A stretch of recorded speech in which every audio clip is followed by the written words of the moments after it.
Hi again, everybody. Welcome to the Cleveland Public Library Sports Research Room. Thanks for tuning in. Today is October 16th, 2017, and our guest today is the legendary Maple Heights wrestling coach, Mike Milkovich. Here he is, 95 years old. Here he is. And his son, Tom Milkovich, is with us. Tom is 66, three-time state champion, former college head wrestling coach, Auburn, other places. Now he's the head wrestling coach at Walsh. Yes. And his cousin, Jamie Milkovich, presently the head wrestling coach at Maple Heights.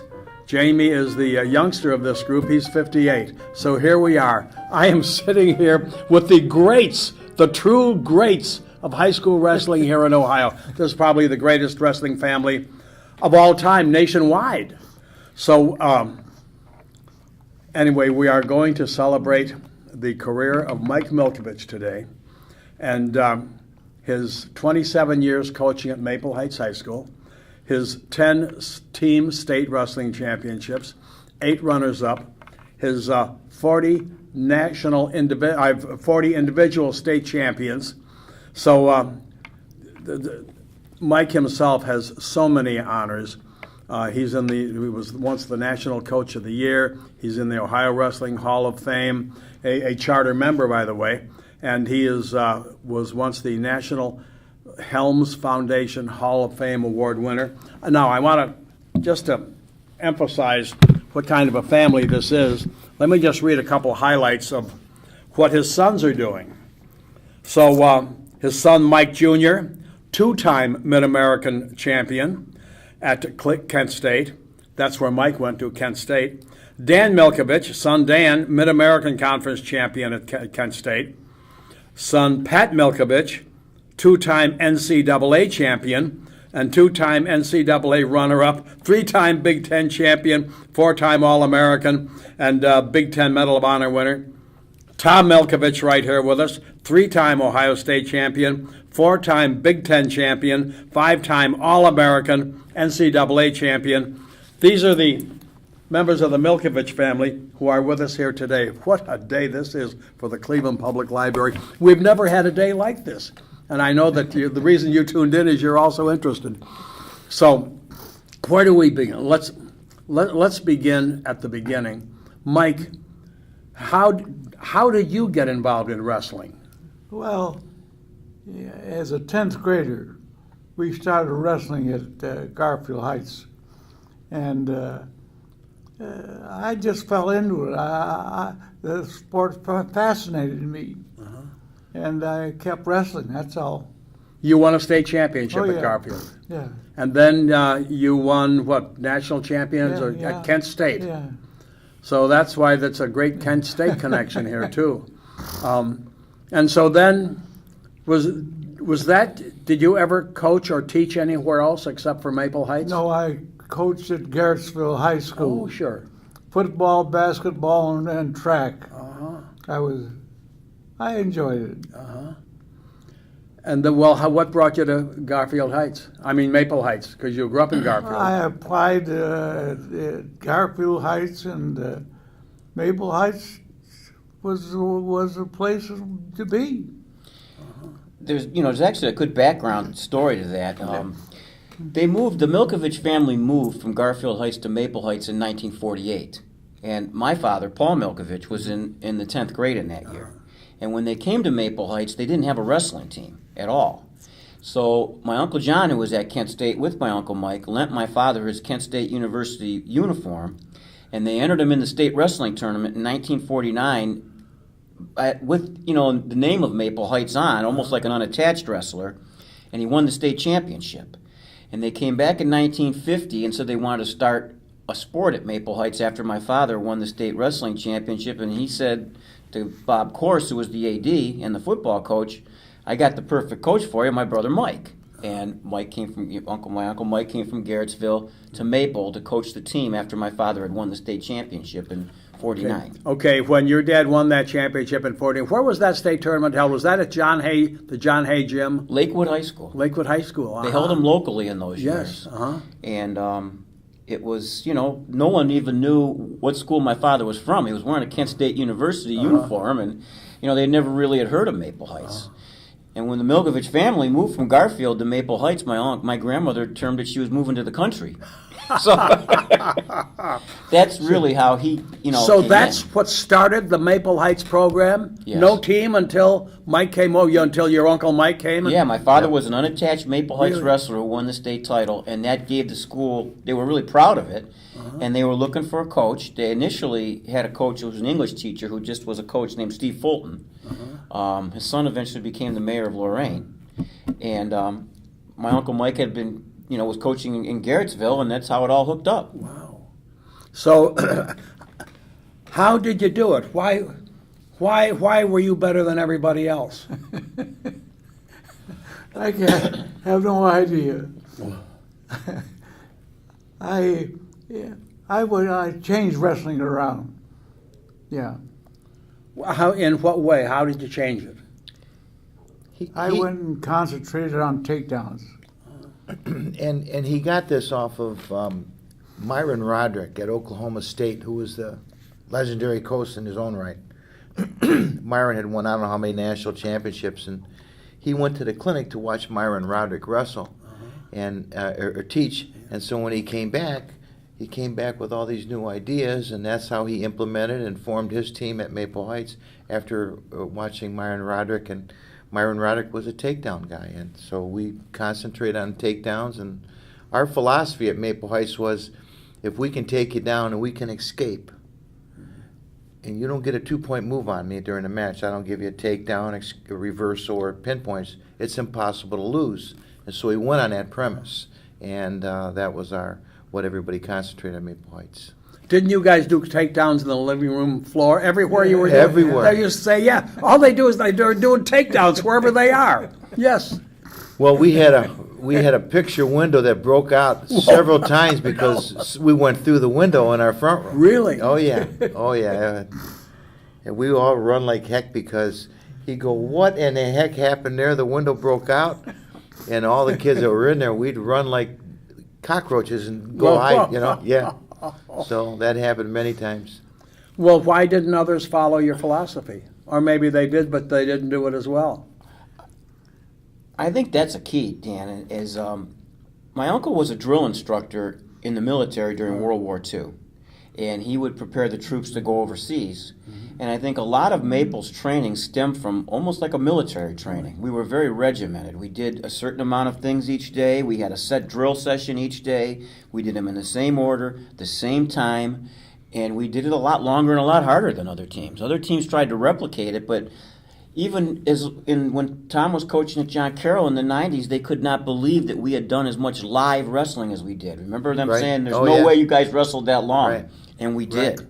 We did it longer and harder. It was a very simple, almost military strategy, but we did it to excessive amounts of time. I was helping out Kerry Volkman, and he wanted to share his ideas. Kerry was the John Carroll coach. Yes, he was, and he says, well, how did you guys practice at Maple Heights? I says, well, I'll show you. I will introduce you here We to John recorded Carroll. it. We wrote down what we did, And he was amazed at how much actual live wrestling that we did, how much physical wrestling we did. A lot of teams, they do a lot of drilling, and that's all fine and well, but they don't do real hard wrestling. When you do real hard wrestling, it makes you physically and mentally really tough. So that was a result of all that type of style. I remember one time it was a Thanksgiving, day after Thanksgiving, we'd always scrimmage St. Joseph in the 70s. Well, we scrimmaged St. Joseph, and it didn't look right to my uncle. St. Joseph got on the bus and went home, and we practiced for 3 more hours after it. Wow. We didn't leave. So we were, I also think one of the things that his military training taught him was the importance. He always said, put a kid in a uniform, it gives him pride. Like a military uniform. Everyone who remembers Maple remembers our uniforms. The maroon and white with the white jackets, and it was a measure of pride in our community to wear those uniforms. And it was almost like a military uniform to us. We had a real loyalty among our teammates, and there was just a great communal feeling for us. Well, Big Mike also always, we knew him as the man in the red shirt. You always wore sitting on the chair with your red shirt, always with this bright red shirt. I think I heard the reason, but you tell us why. The kids, I always gave the kids a signal to wrestle, and if they were making a mistake, I could correct it on a bench. But they could spot me. Okay. He was easy. He was visible with that big red shirt on because he was the only one in the gym that had a bright red shirt on. And so when the kids got on the mat, all I do is look over, and there he was, you know. And that's right. Then they nicknamed him Red Shirt Mike. Yeah, I can remember writing about Maple Heights wrestling and your dad back in the late '60s into the '70s. Oh yeah, at the Plain Dealer. Those were fun for me. Those were fun days at the Plain Dealer back on the high school beat back then. They don't do it like they today at all, like they did it. We did it back then. I'm proud of the fact we did it back then. It's funny you should mention that, Dan, because we feel collectively, because we've been in the sport all our lives, we think we wrestled and competed and lived during the heyday of wrestling in our country. We really do. And the reason we say that is because so many times when you went to a gymnasium to watch a match, it was full to the rafters, and we had a lot of students that came to the wrestling matches all the time. And I can remember turning away sometimes 1,000 people at the door to watch a wrestling match at Maple Heights. Sure. Well, I remember you guys at Maple Heights, of course, packed them in all the Yes, time. yes, yeah. And it was loud. I mean, the gym would be so loud from, talk about excitement. You know, some of the matches we had that were so exciting. I mean, people literally came out of the bleachers and almost wanted to wrestle themselves after the match. You know, we had a couple riots, so to speak, and, you know, there's nothing that is better for sport than a riot because, you know, it goes through the community like crazy. The next match next year, they're all going to be there to watch that match, you know. But Thanks, Coach. What great advice that is. It's the truth. I hate to say it, but it's the truth, you know. And it was something. And during those years, I remember so oftentimes the gyms were full of people. Yes. And it was so exciting. And some of the things that happened because of that, it really made our sport just grow and mushroom to where everybody wanted to have a wrestling program in the That's right. late 60s and 70s. Well, see, back then, because of the baby boomers, the high schools here in this, well, I imagine it's true over the country, they were bursting at the seams. Yeah. That's why there were all these building new high schools all there. Because and the high school gyms were packed with kids every Friday and Saturday night. And I, of course, on the high school beat, I'm out covering those. If I was covering a game, it was a big game or a big match, and the gym was always packed. Yeah. All those germs in there. Oh, I can remember. I would go through all winter with a cold and runny nose. I'd pick up fresh germs every weekend in those packed gyms. Yes. But it was an amazing time and thrilling, you know, very thrilling. You know, the match that's been centered upon to launch what we call the golden age of high school wrestling, was Maple Heights 1968 versus Valley Forge. And the match was sold out 2 hours in advance. Really? They filled up the cafeteria with what was called closed-circuit television, and they showed it there. And still, people couldn't get in even an hour before the match. Was this at Maple? At Valley Forge. Oh, at Valley Forge. And the Plain Dealer Sunday magazine that weekend had 12 pages of article and pictures, and it said, an explosion of high school wrestling. Really? And that's what really launched wrestling into the mainstream. And, you know, the late 60s and early 70s were the golden era of Ohio wrestling, where, you know, these small gyms were never built to accommodate the large crowds that were starting to follow wrestling and some basketball, but really wrestling. And that's why most schools like Maple in fall of 73, we built a brand new 3,500 seat gymnasium, and we would sell that out even at that point. You know? Valley Forge, was that the year, the spring of '68, when they tied with Bay for the state championship? That was 72. Okay. In 60, they were runner-up to us in both 67 and 68, and they had more guys coming back in 67. We won that match 19-17, a very close match on the strength of 2 draws, when they still had draws in wrestling. And we beat them in a really close meet at the state tournament too, and they were runner-up and we were first.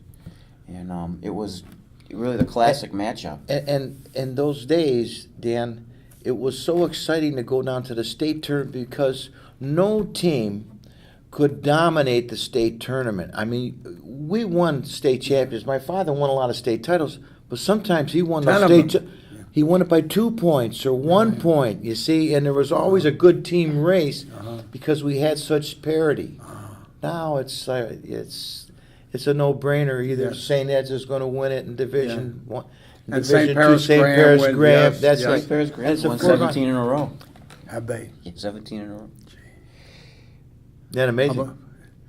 Okay, speaking of when you had won, you had a tremendous dual meet streak of like 100, went over 100, 103. Went to 103.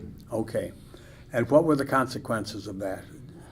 Well, I think when we were talking about the Cleveland Indians run this year of 22 straight wins, I think in 1972 we won. That was the year that we finished our 100th win, and we really had to pull out a match against Mentor. It went right down to the last match, and it was tense. And but I think to prepare the team to win 100 matches, it tired them out, and it was our worst performance at the state tournament in '72 of all the years coaching in my uncle's career.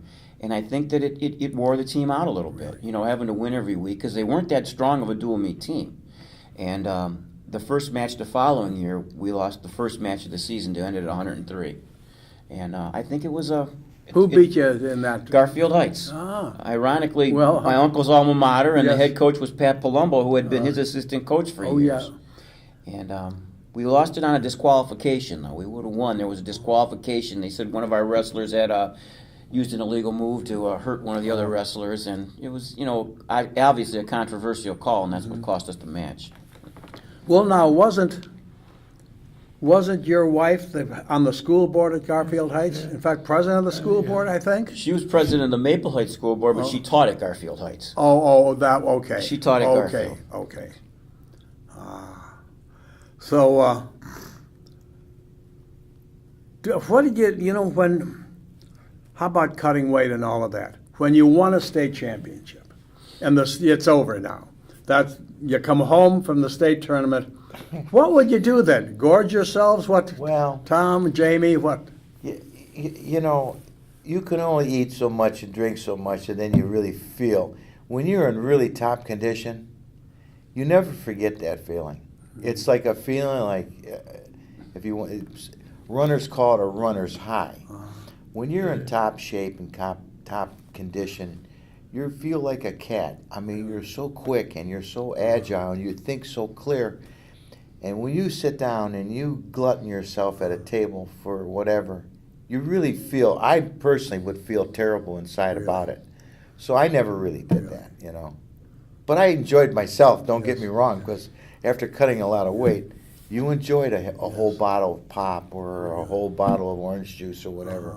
I mean, it was fun to be able to eat and not have to worry about whether it put on too much weight. Yes. But, I think the hard part was, too, it became a part of your lifestyle. I remember after winning the state title in 1977, I woke up the next day and I was just gathering up my running clothes. I was getting ready to do my normal routine of running in the morning, working, but I didn't have to do it. And it was like, the old Chinese proverb, it says, the only thing worse than not achieving your goal is achieving it, because, you're done now. I felt it was a real hard transition, but by the late 70s, we started doing things that eventually, we agree, ruined the sport. I was already into 3 or 4 all-star matches, and the season just never ended. By the 70s, I was wrestling on a spring freestyle team, and this is when Tom first had got the job at Auburn, and I picked up 6 or 7 of the state champions. Tom was the head wrestling coach at Auburn. Yes, that was in '78 was his first year, and most of his recruiting class. The Northeast Ohio All-Star match was at Maple Heights that year in '77 to honor Mike because he was retiring, and I got all the East team together all around me, and I said, "Hey, my cousin's getting this job at Auburn. How many people are with me?" And about 5-6 guys raised their hand, and Yes. that's how we started our recruiting. We got Timmy Welch from St. Ed's, and Joe Olinsky, and Mike Russo from St. Joe's, and we all went down to Auburn.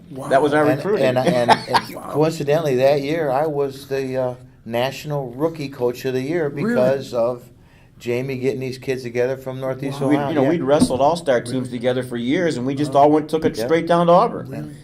I'll never forget when Tom recruited me. He says, "You're going to go to Auburn University." I said, "I am. Where's it at?" And he said, "Georgia." It's in Alabama. I said, "All right, I'm in." He was working at Lawson's, and I used to handed come him his scholarship papers. Go Says, "Here, sign Jamie, these." sign these things." And so Right he- there in Lawson's. Yeah, right at the counter So of he- Lawson's. So On he signed them. I Bedford turned Heights. around. I'm walking on. He goes, "Hey Tom, where is this place?" I says, "Georgia, someplace." I really didn't know. Oh, gee. Oh, boy. And it turned out to be a great, great school. A wonderful place to be at. Which is why he didn't leave to go to Michigan, to coach when he was offered that job. And actually, there were reports that he had taken the job. I have a Plain Dealer article of me and Matt Otto from St. Edwards. It says Auburn stars to transfer to Michigan. That Tom was taking the job, and then they, there was some question about what happened there. But we loved Auburn, and we stayed loyal, like we always have stayed loyal to a lot of places. And I have formed my coaching, and he's formed his coaching After him. After him. This is the guy that showed us everything we knew, and his philosophies and coaching methods have won, and has always won, and will continue to win because it all makes sense. It's just really simple. But he always was able to attract the best athlete, attract the toughest kid. In other schools, wrestlers were usually the guys who got cut from the basketball team, or guys who really didn't have any other sport to do, or they were small and they could fit into the lightweights. On our team, the quarterback of the football team, the shortstop of the baseball team, they were all wrestlers. He attracted the best athletes. It was a big deal to be on the wrestling team in Maple, and it was because of his personality and how I've always been amazed at how he could attract the tough kids at Maple. You could have a kid in a black leather jacket, wouldn't listen to one of his teachers walking around the hallway. He would look at him wrong, and that guy would straighten right up. And that was a gift, It didn't have to happen that way. Boy, what did you teach? I taught metalworking, woodworking, health and physical education, and Driver's driver education. ed. Driver's ed. Yeah, that was a tough one. Was it? Oh, it was. Yeah, I had girls in there that didn't know the brakes from the gas pedal. But, okay. That reminds me of a story. Nothing to do with this. Here we go. But when Denny Marson was hired at St. Ed's, he's right out of Miami of Ohio. First job, and the football coach interviews him, Jerry Hanlon, and they interviewed him at a bar a block away from St. Ed's. And he says, and he was going to be an assistant football coach. And he said, "What am I going to teach?" He said, "Well, you're going to teach driver's ed." And Denny said to him, "What kind of a program do they have?" And he said, "Program? They don't even have a car."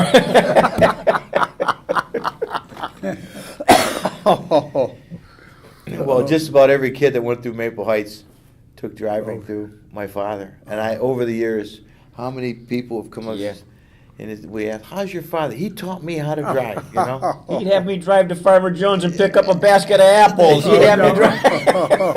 Oh, gee. Oh, those were that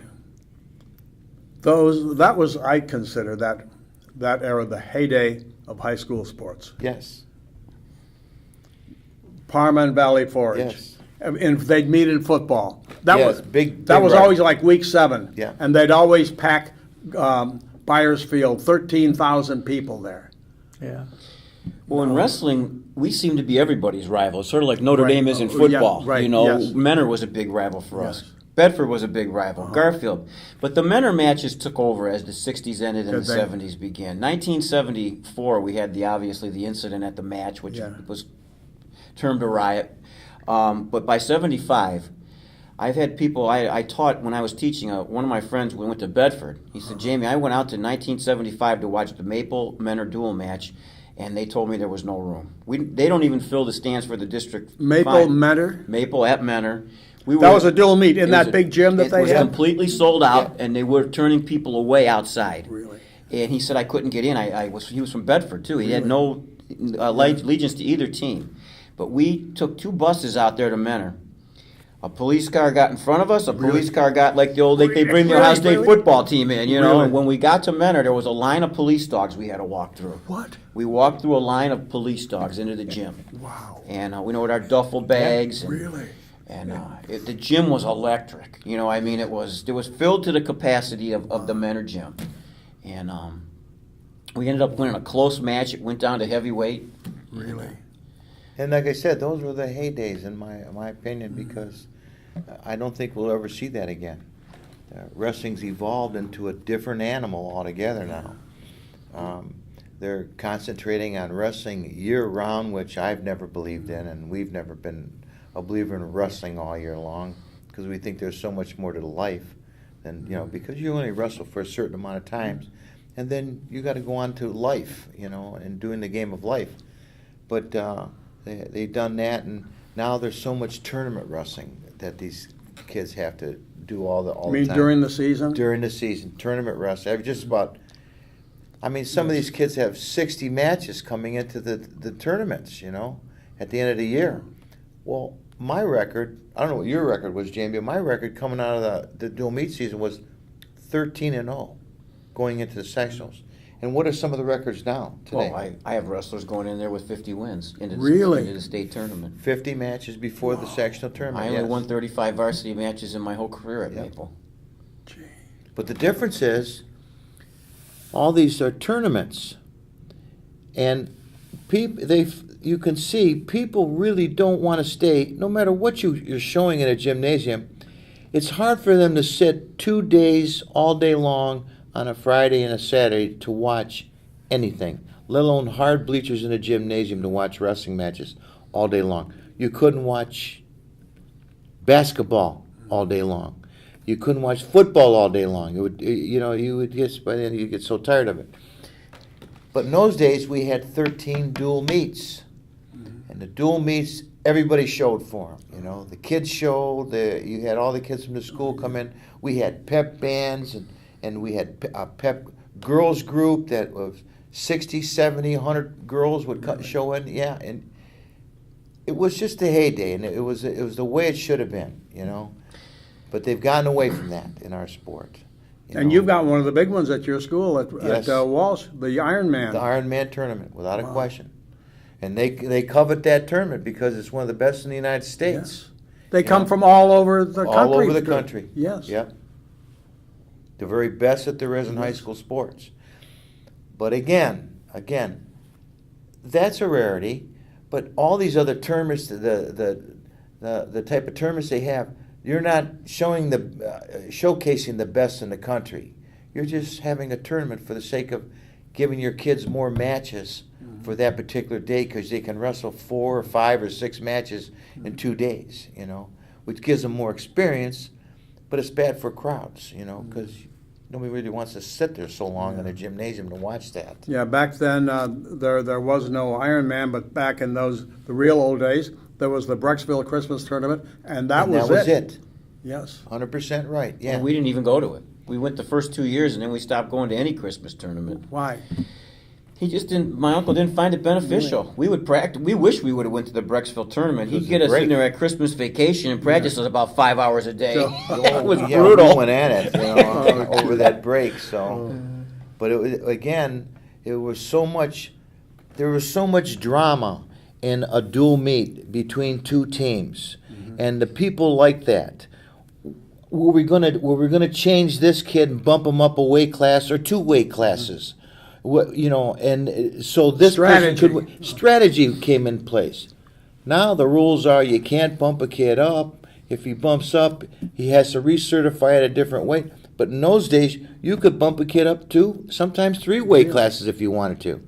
And it became a strategy to win the match. And they all culminated down to the heavyweight match. That's why you had so many doggone good riots after the matches, because it was so much fun to watch them. You know. Now, back then, so much pressure would be on the shoulders of those poor heavyweights. Yes. Now, do they always mix it up now? Start at a different weight? The rules call for it. sometimes they overlook that rule, but they're supposed to mix it up, which I find one of the most ridiculous rules ever. Really? Yeah, that'd be like telling the batting order in baseball, we're going to draw this out of the hat, and I just think there was such an allure to going Really? up the weight classes. I think that's one of the worst rule changes they've had. And, all they said because it put stress on the heavyweight. I mean, we still have closers in baseball, don't we? And, it's... But simplicity works with people in their mind. Simplicity. Football always has the same rules. If they punt, they get a certain amount of points. If they cross over the goal line, they get a certain amount of points. So forth, and it's real simple. You have fouls, and it's simple. Basketball, you have a 2-point and 3-point shot, and a 1 point at the foul line, and it's simple. Everybody can understand it. Well, wrestling, when you start changing weight classes and how they're calling the takedowns and what constitute, we have riding time one year, next ride. Oh, that's we right. don't They have dropped riding time. And now in college they're bringing riding time back, and it's they just change the rules continually in our sport, and I think it's so crazy, because again, when we were coming up in our era, the places were full of people to watch wrestling, and the rules were such. They didn't make all these changes, but simplicity is the name of the game, and we kept everything simple. And he also had a philosophy that we should be entertaining. Everybody has to be entertaining. He has to be entertaining as a coach. The kids have to be entertaining. Even our crowds should be entertaining. And it was a great thing to go to a wrestling match and enjoy that match, because it was thrilling and exciting. The kids talked about it for years and years and years. Entertaining the crowd, even the crowd, even the fans. Yes. How did they organize chanting, cheering? They or had something? chanting and cheering. He wrote his own cheers? And we wrote our own Really? cheers at Maple Heights with the girls. Huh. They made up their own cheers, and so it was fun to see what kind of cheers they came up from year to year, what kind of chants in the gymnasium. Very interesting, and our crowd loved it. He would even orchestrate the lighting in the gym and the light over the mat and the lights off in the eaves and what locker room door we came out and what area we came into. It was all choreographed. It wasn't by chance like sometimes people think it is. Yeah. I often wondered, though, Uncle Mike, when you think of your greatest memories of wrestling at Maple, what do you think of? When I say that right away, what jumps into your mind first? Well, the ones you'll never forget. I had to combine a lot of things. I couldn't pin it on one thing. Well, what were some of those things? What are We're some all of those ears. Winning. Winning. It's got to be one of maybe the '69 state tournament, but Yeah. every coach has those things that you think of right away. Yeah. I know. Well, it was a experience to live through. Some of his fondest memories are some of the. No, you're my finest memory. I'm glad you said that. but he was awful proud, and this is also what made him different, Dan. He was proud of what our kids did after wrestling, and we had kids that came in and they went into the military. And one of the saddest stories we all remember was when he had a state champion. His name was George Menges. And George Menges went off to Was fight. that Menges? Mm-hmm. Yes. And he went to fight into the Vietnam War, and he was an airline pilot. But before he went over to go to Vietnam, he came over to the house and wanted to sit down with my father and pray, because he told my father, he says, "Coach, I don't think I'm coming back from Vietnam." And so my dad told him, "George, don't think that way. You'll be okay. You'll be all right." He says, "No, but I want to sit down and pray with you before I go." And it wasn't 3 or 4 months later, George was shot down and killed in Vietnam. And when he told this to us as kids, we were riveted to these stories and what it meant that this state champion that he had coached at Maple Heights, and he went on to be a military pilot, and this happened to him. And it was things like this. And we had other people. John Brown died also. He was a military pilot and was also killed. But Those are things he brought in that made us different in our school and made us feel more special, because introducing us to those type of stories and those type of people appealed to us and made us something different that I can't explain, you know. I think that allured us to the working man. In the late 60s, 67, 68, 69, there was a lot of war protesting going on. But none of it was going on in the Maple Heights wrestling room. You know, we were behind the war, and, you know, the greatest heroes we had there were guys who went off to the military. And I think that really endeared us to a lot of the people in Cleveland. We were very working class, patriotic Americans. You know, it was, we really believed in the country. And I know he encouraged a lot of us to you know, join the military or go to be a doctor or a lawyer, and a lot of them did. And we didn't make it easy on us. I think that's the key difference between today. You know, we have now all these, I tell my team, and we were into, you know, the self-esteem movement came in the 80s and 90s, where you have to tell everyone, you're going to be a champion. Dan, you're going to be great. And he was the old theory. You know, he'd look at you and say, you know what, you'll never be nothing. And you'd say, I'll teach him. You know, he made you, you know, fight your way up from the bottom of the heap. That was his motivation, you know. And it was a different day, you know, and it worked. And yeah, at one time I got kicked out of practice because I swore. And he said, get out of here. Well, he didn't actually say get out of here. He kicked me in the rear end and slapped me in the back of the head till I went out the doors. Of course, all my teammates, they saw this and they would dare cross him. But anyways, I got... He throws the state champion out of the I gym. was. I was the returning state champion. Yeah, I was the best kid on the team, supposedly, whatever. And he threw me out because I swore. And so... I got mad at him. I was going to teach him, you know, but anyways, I wouldn't talk to him for a few days. So, long story cut short here, we're driving back from practice one day, and he's driving, I'm sitting in the back seat, and he says, Tom, he says, I don't think you're going to win a state championship this year. And I was sitting in the back, and he had never said that to me before in my life. I was so scared that I wasn't going to win the state championship because he told me I wasn't going to win the state championship. I literally killed everybody in practice from that point on. And before that, I was having a rough go. I was in my mind, you know, because there's so much mental. But after he said that, I destroyed everybody because I was so scared I wasn't going to win it because he told me I wasn't going to win it. So he was a master at psychology. And how he knew, I have no idea how he learned it, because he's a Croatian guy from Yugoslavia. I think if you asked anyone who wrestled at Maple, too, they will to a man say that Mike Milkovich was tougher on the Milkoviches than anybody else in the room. He knew that, you know, we were bought in, and if he had to make a point, he made it with us. And I love the story that you told earlier about your brother Pat, Yeah. youngest of the brothers. Yeah. So young, but he wanted to quit the team. He Pick it up. He wanted to quit, and he came home and told my mother. And I remember Pat as being, you know, the skinniest of all you guys. The Yeah. skinny kid, spindly, and he goes on to have as good a career as any of you. Oh, But anyway, I'm sorry for interrupting the story. And it was all of them. Dan, I mean, there's a famous story about Dan with a cherry pie. oh yeah. What? Nobody cut more weight than my cousin Dan. He made 112 pounds as a senior. Wow.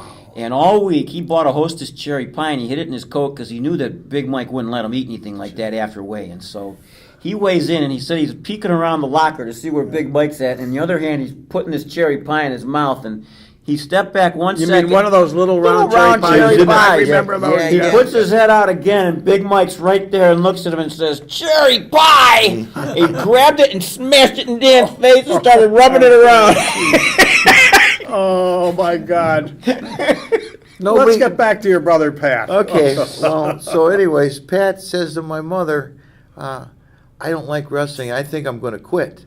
So she goes, well, you better not talk to me about that. You better talk to your father when he comes home. So he had come home, and Now, was Pat in high school yet? Pat was in junior high. Okay. Okay, he was just a 7th grader. And so so my father came home, and my mother says, Michael, your son Pat has something he wants to tell you. And so my dad throws his fork down on the table, looks up and goes, "What?" You know, like I was telling you, we were all sitting there. We all knew it was coming. But Pat says, "I don't like wrestling, Dad, and I'm going to quit." And so my father gets up from the table and reaches over and grabs him by his ears and picks him up out of his chair because he's only 60 pounds. And he went like this with his head, with butt him in his head. He says, "Now listen, don't ever bring it up again. Nobody quits wrestling in his family." He threw him back down in the chair. And my little brother was so shocked by this, he wet himself. And we were laughing so hard that we could have all. But that was it. He never quit. And today he's in the National Wrestling Hall of Fame, like I was telling you. And he was a two-time runner-up and two-time national champion. And wrestling's taken him in all different places in the world. But that night he wanted to quit, and my father said, "No, you can't quit." There were 4 of you kids. Yes, 4 boys. Any sisters? Yeah, 2 sisters, yeah. And they were outstanding in their own right, too. I mean, they were... What was their own right? Well, I mean, had they been... they, of course, you know, were cheerleaders and what have you for the varsity squad. But knowing my sisters, I know how tough they really were. They could have been great athletes, too, if they'd had women's sports at the time. But there were no sports for women in the 60s. And not organized at the high school level like there is today. And so, but I know how good they were because, you know, all my brothers and I were wrestling them all the time and doing things with them, and so we knew that they were good. And as it turned out, my sister Beth became a really great softball player, you know, and Kathy was equally as tough too. And they both excel at work. They're very good workers and How did they successful come business. age-wise in the order? Okay, well, they're the last 2. Oh, okay, 4 boys and then the 2 yeah, girls. Mike, Okay. then Dan, then me, then Pat, then Kathy, then Beth, you know, so. You were the 3rd in line I was of the 3rd, boys. yeah. It went Mike, Mike, Dan, me, you, and then Pat. Pat, yeah. Yes. So Pat got the benefit of all of us, you know. Yes. How many state championships did you 4 wrestling boys acquire? Altogether, Pat won 1, and Mike won 1, and I won 3. Okay, then. So we got 5. But if you're counting the family, Jamie won 1, Yeah. my cousin Gary won 1. Yeah, my cousin Gary won for Cleveland or Orange High School. Oh, Yeah. okay. He's a medical Yeah. doctor today. And Yeah. my uncle Nick was the coach of Orange High School. He was a good coach in his own right. And my uncle John coached the junior high school at Maple Heights. And he dedicated his life to, you know, getting the junior high level up and sending them up to Mike. Was that a big factor in your dynasty, having the junior high team and the Well, coach there? I combined junior high wrestling with our wrestling team. We all practiced together, and they would pass down to certain holds. And it was like the feeder for the high school, our junior high was. Like today they have the clubs that feed the teams and stuff like that. Well, he was really the first to do that with the junior highs. You know, he had a lot of innovations in wrestling. You know, cheerleading that never happened till he had cheerleaders and wrestling chants and stuff like that. And JV wrestling, that never existed until he produced JV wrestling. And at the time, there were so many kids that were interested in wrestling, was so popular that many times the JVs had a full squad just like the varsity squad. Today, now it's very hard to even get a varsity squad that's a whole team where you have no holes in the lineup. Am I right, Jamie? No You know, doubt. It's different, but I mean, those are innovations that he did. And the other thing is they used to have wrestling at all different nights of the week, Wednesday or Tuesday, whenever they could fit a wrestling match. When he started to win these championships, he told our athletic director and our principal, we're going to have them on Saturday nights. Fridays for basketball, Saturdays for wrestling. And we had every Saturday night throughout the season. It was consistent. That's when our wrestling matches were held. And that made a big difference. Just like football, every Saturday college football's on. Every Friday high school football's on. You know, and there's a lot to be learned by Well, that. that's your home matches, of course. You go on the road and you'd be Friday nights on the road, right? No, not really. No? I think Mainly for independent matches. Usually For the conference did independent the matches, scheduling, and we got Saturday night in the Greater Cleveland Conference was the wrestling night. Oh, and right. so it was really good because you'd play basketball against Bedford on Friday and wrestle Bedford on Saturday. You know, you didn't have to make the choice: should I go watch the wrestling team or should I go have to watch the basketball team? We had a lot of camaraderie between the sports, and I found I wrestled anyone who had a good team. I scheduled them. anybody who was good, Yeah. he put on our schedule. That From was different easy. states too, Michigan, Pennsylvania. I mean, if you were good, he wanted any. So some coaches, they pad their schedule with teams they know they can beat. My father went after the very best teams he could get his hands on, and we compete against those teams. like you said, in '72, Bay Village tied Valley Forge for the state Yes. title. In '73, we wrestled Bay Village. Right. We put them on the schedule when they won the state title. Yeah. Yeah, they had Mike Like Deanna. Deanna. Yeah, Mike Mark Deanna. Totten. Mark Totten. Mark Yeah. Totten, yes. Yep. One time, when my kids were little, we're coming back on the ferry from Put-in Bay on a Sunday afternoon. And here is Mark Totten. He had already been Big guy. Huge. And he played, I think, the New York Giants, big old lineman. But anyway, so there he was on the ferry, stretched out on the deck of the ferry. He had had a tough night the night before. Oh. And my little kids, they're little. And they're up there, they're bouncing on the poor guy. We didn't know him. They didn't know him. He didn't know them. But he was pretty tolerant as these little kids are bouncing on this poor guy who was really suffering. Yeah.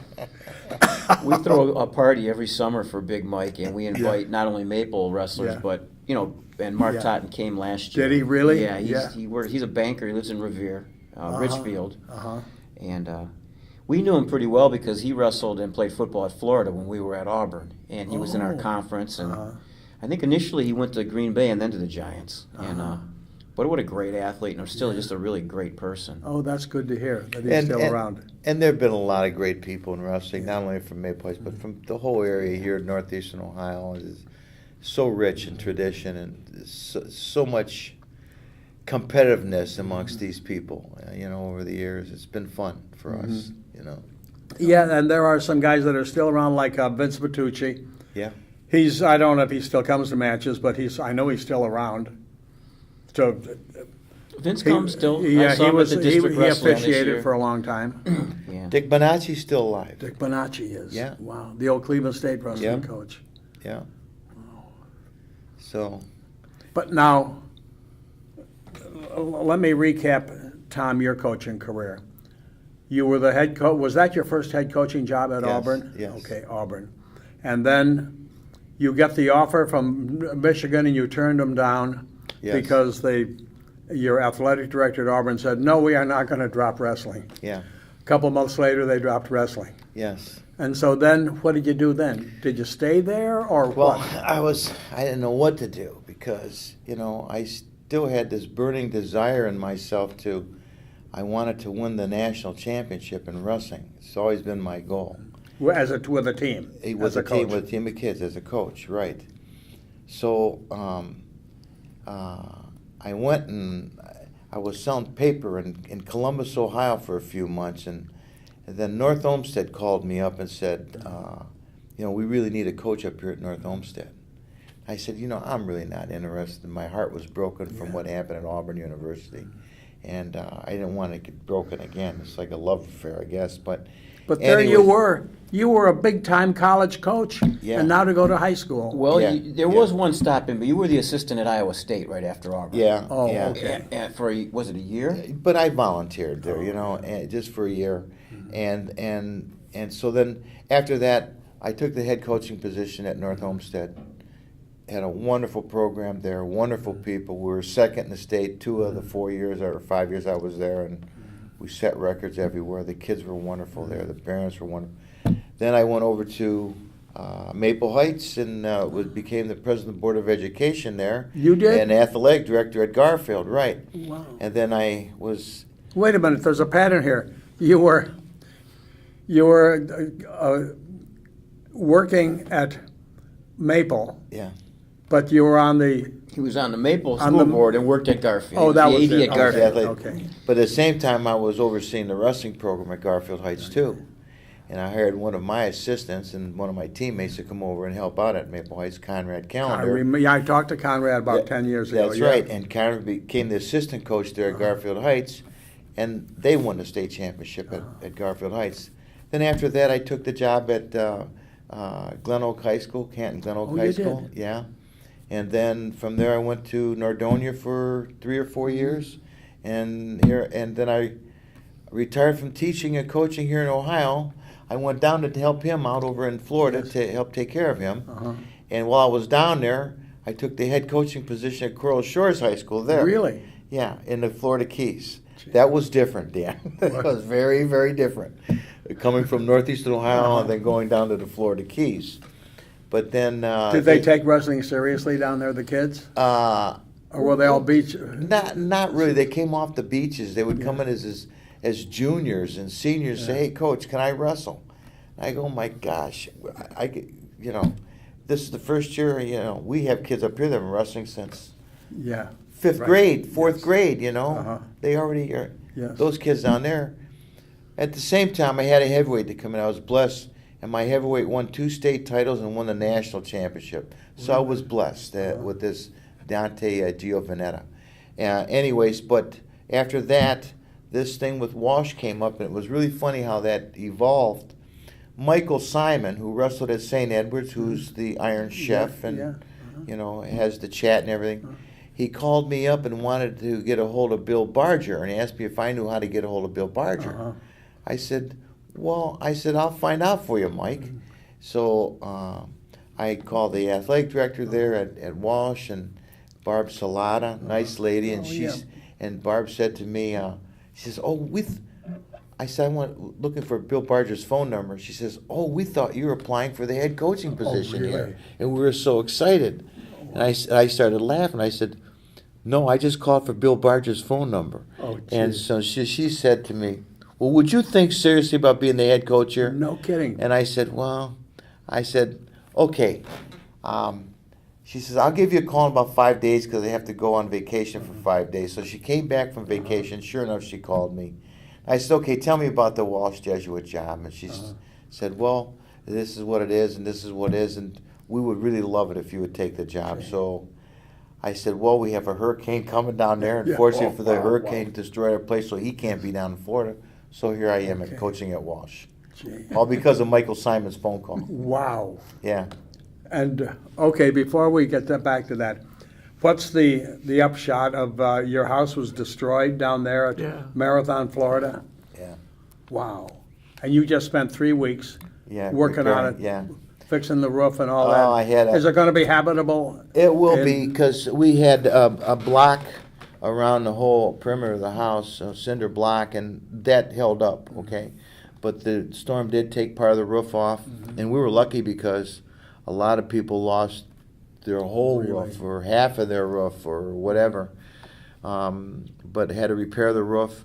Inside we had 31 inches of water of the storm surge, and so there was seaweed in the dressers and in the beds and everything. So everything had to be thrown out. And so I had to clean the whole place out. The kitchen cabinets, the sinks, the stoves, the refrigerators, the freezer, everything had to go. So it's Down there now, how close to the water are you I in live the on the Keys? canal. right in the canal. Oh. Yeah. 20 feet from our back door is his boat. Really? Yeah, and that's Did you lose the boat too?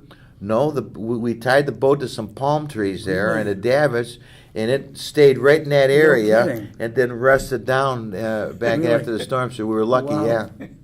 Yeah, we were lucky on that. Wow. Do you have hurricane insurance down there? Or? We had it before, and he used it for Hurricane Andrew, I think, when that Oh, came through. yeah. Right, and after he had that storm, the prices of the insurance went up so high. He said, "There's no way we're going to pay this price for the hurricane insurance," and so he didn't. So this time we didn't have hurricane insurance. It's all coming out of our pockets. So. But all these years that you weren't paying for that hurricane insurance, it builds That's right. up. And, That's exactly. so maybe right. it can come out even. Yeah. Well, we'll get it done. We'll get it done. But it was a bad hurricane. It was 170. I read about it. 170 mile an hour winds when the machine broke on Key County Beach. Really? And the machine broke. Yeah. Really? Yeah. The wind machine. Yeah. Whoa. There was over 2,000 boats right there in the Florida Keys that had either sunk out in the Gulf or were sitting on the highways or in people's yards, Wow. Over 2,000 boats. Gee. And the reason I know that because the person we rent to, he's one of the Marine Patrolmen. You got to understand, Key County Beach was the premier place to live. Really? It was the Shaker Heights of. Really? Yeah. It's a very desirable place to go to. It was made by a guy years ago, and he just took coral and made the island himself, and the streets and the canals, and so it's real clean there. And we have our own post office, our own police department, and it's beautiful. Like I said, our boat's 25 feet behind the back door. Holy cow. And he loves fishing, and I like fishing and diving. Sure. You like fishing? No, never a fisherman. I like fish. I like Friday fish fries. Yeah, yes, that's right. Yeah. So. Well, this is what a good time this has been for me. By the way, I don't want to hear any more complaining about hurricanes. My country, Ireland, just got hit by first this one morning. That's got right. hit by a That's right. hurricane. That's They right. think, what the heck? They said the first one Hurricane in 50 Ireland, years. they don't even know how to spell it. Hurricanes. I got to tell you a cute story before we go, though. I was down in the Keys. This is right after I won a national championship, so I was in good shape and whatever, and I'm sitting on the couch, and my father comes in and goes, Wait a minute, you just won in college? yeah. Did you have this place in the Keys all the way In back then? 1972, he got it, and in Really? 1972, I won a national championship, or had it for 1 or 2 years, whatever. Anyway, so there I am. I'm sitting on the couch. He comes up and goes, "Hey, you got your wrestling shoes?" And I looked at him. I'm thinking to myself, Dad, we're in the Florida Keys. There's no wrestling down here in the Florida Keys. What in the world? Yeah, I got my wrestling shoes. I just so happen to have them with me because I came from a wrestling camp. And he goes, well, put them on. I said, where are we going? He goes, well, you'll see. He drives me over to these shrimp boats, okay? He had bet some old shrimper that this guy was bragging to him that he could put me in a hole that I couldn't get out of. And so my father said, no, my son will get out of that hole. He says, I'll bet you a 100-pound bag of shrimp. No, really? So I go, we get to the place, and it's just like out of a movie. It's an old ship, and he's got these big outriggers with nets hanging from it. And I don't know if the guy's name was Peg Leg or, or Pirate, whatever. But he calls them out of the bowels of the ship. And we're standing on this boat after we walked up a gangplank to get to it. And he goes, okay, here's my son. Put him in that hole. You're going to... And I looked over at my dad. I said, Dad, I don't think this is a good idea. And while I'm looking at it, this guy runs over and jumps on me and sticks his 2 fingers in my eyeballs like this. So Dan, I grabbed his wrist, and I grabbed the back of his head. He's got me like this, and I foot sweeped him. The guy flipped over on the back of his head and hit on the deck of the boat. My father's sitting there laughing, belly laughing. He says, where's my 100-pound bag of shrimp? Where's my 100-pound bag of shrimp? So the next 3 hours, what did I do? I was breaking heads off his shrimp and cleaning his 100 pounds of shrimp. Wow. What a life for the Milkovich A family. character, yes. They are, they're appearing every weekend at some joint in the flats now telling their stories. No, seriously, what a pleasure this has been for the public library to have you here within our walls and sharing your stories with us. Mike Milkovich, Tom Milkovich, Jamie Milkovich, certainly an iconoclastic name, sports name here in Cleveland. Thanks for joining us. Thank you very much for Thank having you, us. Dan. Okay, fellas. Yes. Mike, great to see you again after all these years. I covered him back in the 60s. Wonderful. This was fun. Thanks, everybody.